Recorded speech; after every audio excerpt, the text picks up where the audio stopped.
एक बार सभी देवी देवता संकट में गिर गए थे और उनके निवारण के लिए वो भगवान शिव के पास पहुंचे।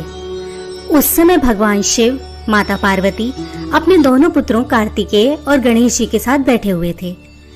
देवताओं की समस्या सुनकर भगवान शिव ने अपने दोनों पुत्रों की ओर देखा और उनसे पूछा कि कौन इस समस्या का समाधान कर सकता है। ये सुनने के बाद गणेश जी और कार्तिकेय जी ने एक स्वर में खुद को इस योग्य बताया। ये सुनने के बाद भगवान शिव काफी प्रसन्न हुए, लेकिन असमंजस में पड़ गए कि दोनों में से किसको ये कार्य सौंपा जाए। उन्होंने कहा कि जो भी पृथ्वी का चक्कर लगाकर सबसे पहले आ जाएगा वह देवताओं के संकट के समाधान के लिए जाएगा। भगवान कार्तिकेय का वाहन मोर है।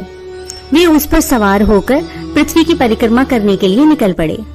गणेश जी की सवारी मूषक है। उनके लिए मोर की तुलना में पहले परिक्रमा कर लौट आना संभव नहीं था।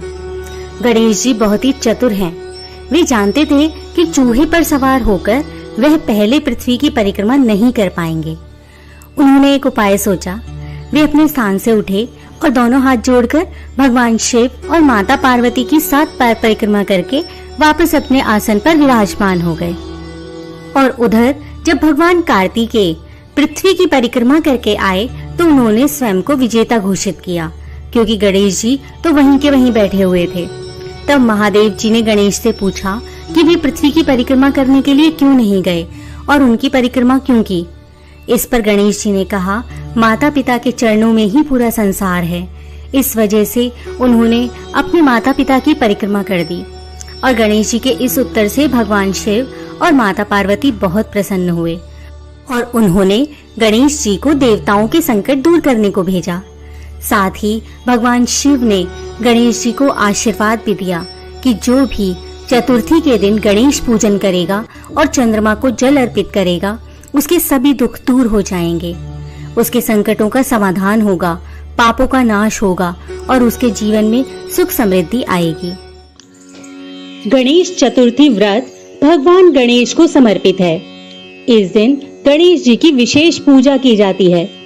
पंचांग के अनुसार हर महीने 2 चतुर्थी आती हैं, एक शुक्ल पक्ष में और एक कृष्ण पक्ष में। हर महीने पड़ने वाली कृष्ण पक्ष की चतुर्थी को हम संकृष्टि चतुर्थी कहते हैं, जबकि शुक्ल पक्ष की चतुर्थी को विनायक चतुर्थी कहा जाता है। इस दिन विघ्नहर्ता भगवान गणेश की पूजा की जाती है। सभी देवताओं में गणेश जी का स्थान सर्वोपरि है। गणेश जी को सभी परेशानियों और बाधाओं को दूर करने वाला माना जाता है। भगवान गणेश की नियमित पूजा करने से घर में सुख समृद्धि आती है। ऐसी मान्यता है कि चतुर्थी तिथि को पूजा दोपहर के समय करनी चाहिए। शाम के समय चंद्रमा को नहीं देखना चाहिए, क्योंकि ऐसा कहा गया है कि चौथ के चांद को देखने से झूठा कलंक लगता है। इस दिन प्रातःकाल स्नान कर व्रत का संकल्प लें और पूजा स्थल को गंगा जल से पवित्र कर पूजा आरंभ करें। भगवान गणेश को पीले फूलों की माला अर्पित करने के बाद धूप, दीप, नैवेद्य, अक्षत और उनकी प्यारी दूर्वा घास अर्पित करें। उसके बाद मिठाई या मोदक का भोग लगाएं। अंत में व्रत कथा पढ़कर गणेश जी की आरती करें। भगवान गणेश को सिंदूर भी बहुत प्रिय होता है, इसलिए विनायक चतुर्थी के दिन पूजा के समय गणेश जी को लाल रंग के सिंदूर का तिलक लगाएं। सिंदूर चढ़ाते समय निम्न मंत्र का जाप करें। सिंदूरम शोभनम रक्तम सौभाग्यम सुखवर्धनम सुखदम कामदम चैव सिंदूरम प्रतिगृह्याम। आइए अब शुरू करते हैं विनायक चतुर्थी की पौराणिक कथा। एक बार भगवान शिव और माता पार्वती नर्मदा नदी के किनारे बैठे थे। वहां माता पार्वती ने भगवान शिव से समय व्यतीत करने के लिए चौपड़ खेलने को कहा। शिव जी चौपड़ खेलने के लिए तैयार हो गए, परंतु इस खेल में हार जीत का फैसला कौन करेगा, यह प्रश्न उनके समक्ष उठा। तो भगवान शिव ने कुछ तिनके एकत्रित कर उनका एक पुतला बनाकर उसकी प्राण प्रतिष्ठा कर दी और पुतले से कहा, बेटा, हम चौपड़ खेलना चाहते हैं, परंतु हमारी हार जीत का फैसला करने वाला यहाँ कोई नहीं है, इसलिए तुम बताना कि हम दोनों में से कौन हारा और कौन जीता। उसके बाद भगवान शिव और माता पार्वती ने चौपड़ खेलना शुरू कर दिया। यह खेल 3 बार खेला गया। संयोग से तीनों बार माता पार्वती जीत गईं। खेल समाप्त होने पर बालक से हार जीत का फैसला करने के लिए कहा गया, तो उस बालक ने महादेव जी को विजयी बता दिया। यह सुनकर माता पार्वती बहुत क्रोधित हो गईं और क्रोध में उन्होंने बालक को लंगड़ा होने और कीचड़ में पड़े रहने का श्राप दे दिया। बालक ने माता पार्वती से माफी मांगी और कहा कि यह मुझसे अज्ञानतावश ऐसा हुआ है, मैंने किसी द्वेष भाव में ऐसा नहीं किया। बालक द्वारा क्षमा मांगने पर माता ने कहा, यहाँ गणेश पूजन के लिए नाग कन्याएं आएंगी, उनके कहे अनुसार तुम गणेश व्रत करो, ऐसा करने से तुम मुझे प्राप्त कर लोगे। यह कहकर माता पार्वती शिव के साथ कैलाश पर्वत पर चली गईं। 1 वर्ष के बाद उस स्थान पर नाग कन्याएं आईं। तब नाग कन्याओं से श्री गणेश के व्रत की विधि मालूम करने पर उस बालक ने 21 दिन लगातार गणेश जी का व्रत किया। उसकी श्रद्धा से गणेश जी प्रसन्न हुए। उन्होंने बालक को मनोवांछित फल मांगने के लिए कहा। उस पर उस बालक ने कहा, हे विनायक, मुझे इतनी शक्ति दीजिए कि मैं अपने पैरों से चलकर अपने माता पिता के साथ कैलाश पर्वत पर पहुंच सकूं और वे यह देखकर प्रसन्न हों।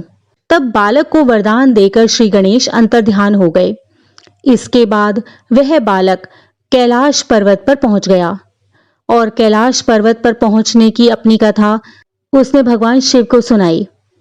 चौपड़ वाले दिन से माता पार्वती शिव जी से विमुख हो गई थीं। अतः देवी के रुष्ट होने पर भगवान शिव ने भी बालक के बताए अनुसार 21 दिनों तक श्री गणेश का व्रत किया। इस व्रत के प्रभाव से माता पार्वती के मन में भगवान शिव के लिए जो पहले नाराजगी थी वह भी समाप्त हो गई। तब यह व्रत विधि भगवान शंकर ने माता पार्वती को बताई। सुनकर माता पार्वती के मन में भी अपने पुत्र कार्तिकेय से मिलने की इच्छा जागृत हुई। तब माता पार्वती ने भी 21 दिन तक श्री गणेश का व्रत किया और दूर्बा, फूल और लड्डुओं से गणेश जी का पूजन अर्चन किया। व्रत के 21वें दिन कार्तिकेय स्वयं माता पार्वती जी से मिलने आ गए। उस दिन से श्री गणेश चतुर्थी का यह व्रत समस्त मनोकामनाओं की पूर्ति करने वाला व्रत माना जाता रहा है। इस व्रत को करने से मनुष्य के सारे कष्ट दूर होकर मनुष्य को समस्त सुख सुविधाएं प्राप्त होती हैं। बोलो गणेश जी महाराज की जय। एक बार गणेश जी ने पृथ्वी के मनुष्यों की परीक्षा लेनी चाहिए। वे अपना रूप बदलकर पृथ्वी पर भ्रमण करने लगे। उन्होंने एक बालक का रूप बना लिया और एक हाथ में 1 चम्मच में दूध ले लिया और दूसरे हाथ में 1 चुटकी चावल ले लिए और गली गली घूमने लगे और साथ में ही आवाज लगाते रहे, कोई मेरी खीर बना दे, कोई मेरी खीर बना दे। उनकी बात पर किसी ने ध्यान ही नहीं दिया, बल्कि लोग उन पर हंस रहे थे। वे लगातार एक गांव के बाद दूसरे गांव में इसी तरह चक्कर लगाते रहे और पुकारते रहे, पर कोई खीर बनाने के लिए तैयार नहीं हुआ। सुबह से शाम हो गई और गणेश जी लगातार घूमते रहे। तभी वहां पर उन्होंने एक बुढ़िया को देखा जो कि शाम के वक्त अपनी झोंपड़ी के बाहर बैठी हुई थी। वहां से भी गणेश जी यही पुकारते हुए निकले कि कोई मेरी खीर बना दे। बुढ़िया बहुत कोमल हृदय वाली स्त्री थी। उसने कहा, ला बेटा, मैं तेरे लिए खीर बना देती हूँ। गणेश जी ने उसे कहा, माई, अपने घर से दूध और चावल लेने के लिए बर्तन ले आओ। बुढ़िया एक कटोरी लेकर झोंपड़ी के बाहर आई तो गणेश जी ने कहा, अपने घर का सबसे बड़ा वाला बर्तन लेकर आओ। बुढ़िया को थोड़ी झुंझलाहट हुई, पर उसने कहा, चलो कोई बात नहीं, बच्चे का मन रख लेती हूँ। और अंदर जाकर वह अपने घर से एक बड़ा सा पतीला ले आई। गणेश जी ने चम्मच से दूध पतीले में उड़ेलना शुरू किया तो बुढ़िया के आश्चर्य की सीमा नहीं रही। उसने देखा दूध से पूरा पतीला भर गया है। एक के बाद एक बर्तन झोंपड़ी से बाहर लाती रही और उसमें गणेश जी दूध भरते रहे। इस तरह से घर के सारे बर्तन दूध से लबालब भर गए।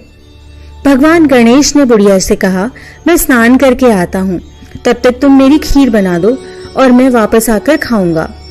बुढ़िया ने पूछा, मैं इतनी सारी खीर का क्या करूंगी? इस पर गणपति बोले, सारे गांव को दावत दे दो। बुढ़िया ने बड़े प्यार से मन लगाकर खीर बनाई। खीर की भीनी भीनी मीठी मीठी खुशबू चारों दिशाओं में फैलने लगी। खीर बनाने के बाद बुढ़िया हर घर में जाकर खीर खाने के लिए दावत का न्योता देने लगी। लोग उस पर हंस रहे थे कि बुढ़िया के घर में खाने के लिए दाना नहीं है और सारे गांव को खीर खाने की दावत दे रही है। लोगों को कौतूहल हुआ। खीर की खुशबू से लोग खिंचे चले आए। लो, अब तो सारा गांव बुढ़िया के घर में इकट्ठा हो गया। जब बुढ़िया की बहू ने दावत की बात सुनी तो वह सबसे पहले वहां पहुंच गई। उसने खीर से भरे हुए पतीलों को जब देखा तो उसके मुंह में पानी भर आया। उसे बड़ी जोर की भूख भी लगी थी। उसने एक कटोरी खीर निकाली और दरवाजे के पीछे बैठकर खाने की तैयारी करने लगी। इसी बीच एक छींटा नीचे जमीन पर गिर गया और गणपति जी को भोग लग गया और वो प्रसन्न हो गए। अब पूरे गांव को खाने की दावत देकर बुढ़िया वापस अपने घर आई तो देखा कि बालक वापस आ गया है। बुढ़िया ने कहा, बेटा खीर तैयार है, आओ भोग लगा लो। गणपति जी बोले, माई मेरा भोग तो लग गया है, मेरा पेट पूरी तरह से भर गया है, मैं तृप्त हूँ। अब खीर को तू खा, अपने परिवार को खिला, अपने गांव वालों को खिला। बुढ़िया ने कहा, यह तो बहुत ज्यादा है, सबका पेट भर जाएगा तब भी खीर बच जाएगी। इस बची हुई खीर का मैं क्या करूंगी?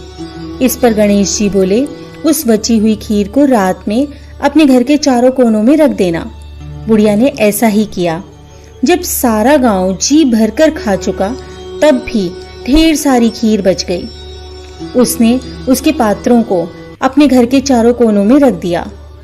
सुबह उठकर उसने क्या देखा कि पतीलों में खीर के स्थान पर हीरे, जवाहरात और मोती भर गए हैं। वह बहुत खुश हुई। उसकी सारी दरिद्रता दूर हो गई थी। अब वह आराम से रहने लगी।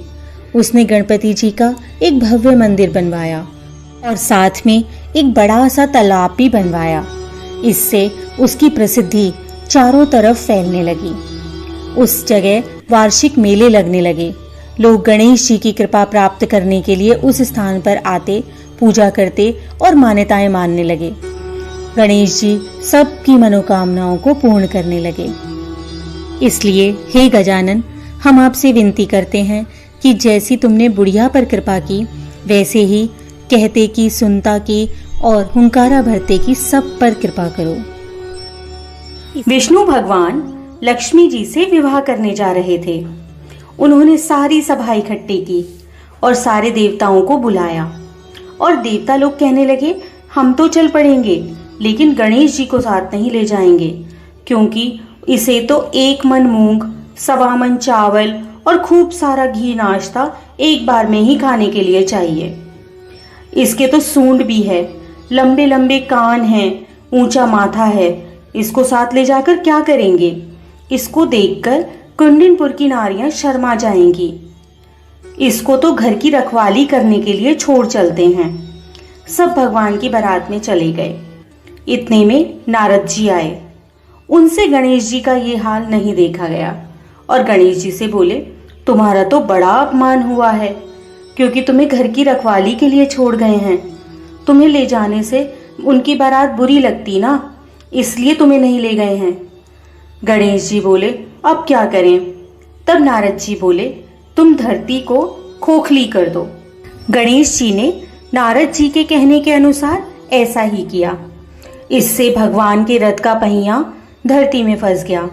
सबने निकालने की बहुत कोशिश की, लेकिन पहिया नहीं निकला। उनमें से कोई एक जाकर बड़ई को बुला लाया। बड़ई ने हाथ लगाते ही कहा, जय विंध्यायक जी, जय गणेश जी। कोई बोला, तूने विंध्यायक जी को क्यों याद किया? तब वह बोला, विंध्यायक जी, गणेश जी, गणपति को याद किए बिना क्या कोई कार्य होता है? क्या तुमने बारात की चढ़त से पहले गजानन को नहीं मनाया या उनका पूजन नहीं किया? इसीलिए आपके ऊपर यह मुसीबत आई है और आपके कार्य में बाधा उत्पन्न हुई है। तब वे देवता बोले, हम तो गणेश जी को घर पर ही छोड़ आए हैं। फिर सभी ने मिलकर गणेश जी की जयकार करते हुए उन्हें विवाह में आमंत्रित किया और श्री हरि का विवाह लक्ष्मी जी के साथ संपन्न हुआ और सभी सकुशल अपने घर लौट आए। हे गणपति, जिस प्रकार आपने नारायण भगवान तक के कार्यों को सिद्ध किए, उसी प्रकार अपना सुमिरन, पूजन और आराधन करने वाले सभी प्राणियों के विघ्नों को हरते रहो और उनके कार्य सिद्ध करते रहो। ओम गम गणेशाय नमः। भगवान गणेश, जिन्हें हम सभी कोई भी शुभ कार्य करने से पहले पूजते हैं, पूजा पाठ हो, घर में कोई शुभ कार्य हो या कोई अन्य आनंद महोत्सव, सबसे पहले गणपति का ही पूजन किया जाता है। तो चलिए आज सुनते हैं गणेश भगवान के विवाह का वृतांत। एक बार भगवान गणेश घने वनों में बैठकर ध्यान कर रहे थे। वहां से देवी तुलसी निकली। गणेश जी की विचित्र छवि ने तुलसी जी को बहुत प्रभावित किया। तुलसी जी ने भगवान गणेश से विवाह करना चाहा। ध्यान से उठने पर भगवान गणेश से देवी तुलसी ने कहा कि प्रभु, मैं आपसे विवाह करना चाहती हूँ, कृपया मेरा साथ स्वीकार कीजिए। भगवान गणेश ने देवी तुलसी जी से विवाह करने से मना कर दिया। इस बात से तुलसी जी क्रोधित हो गईं। क्रोधित होकर उन्होंने गणेश जी को श्राप दिया कि आज तुम शादी करने से मना कर रहे हो और एक समय आएगा जब तुम्हारी 2-2 शादियां होंगी और दोनों पत्नियों के साथ तुम अपना जीवन व्यतीत करोगे।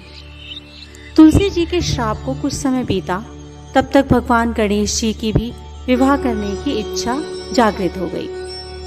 लेकिन उस समय कोई भी देवी देवता अपनी पुत्री का विवाह गणेश से नहीं करना चाहता था।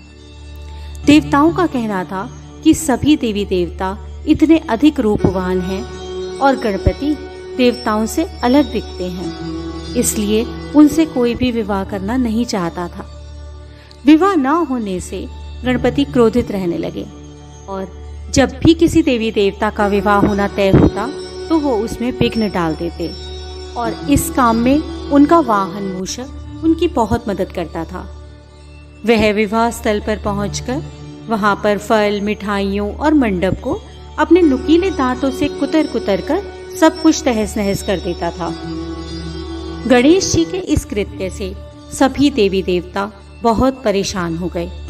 वे सभी मिलकर शिव जी के पास पहुंचे। शिव जी बोले, इस समस्या के समाधान के लिए तो हमें ब्रह्मा जी के पास ही चलना पड़ेगा।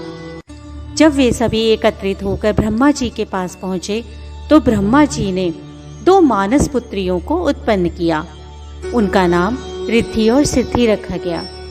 इन दोनों पुत्रियों को यह आदेश दिया गया कि जब भी भगवान गणेश किसी देवी देवता के विवाह में विघ्न डालने लगे तो उस समय उनका ध्यान किसी और विषय पर केंद्रित कर देना, ताकि गणेश जी की वजह से विवाह में विघ्न न आ सके। 6 माह तक रिद्धि और सिद्धि इसी तरीके से गणेश जी का ध्यान दूसरे विषयों पर लगाती रही। तब भगवान गणेश को ध्यान आया कि रिद्धि सिद्धि की बातों में लगे रहने के कारण सभी देवी देवताओं का विवाह संपन्न हो गया है और वे अविवाहित ही रह गए हैं, तो उन्हें बड़ा क्रोध आया।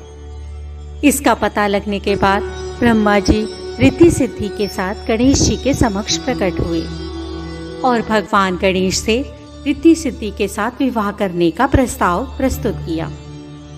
भगवान गणपति ने यह प्रस्ताव स्वीकार कर लिया।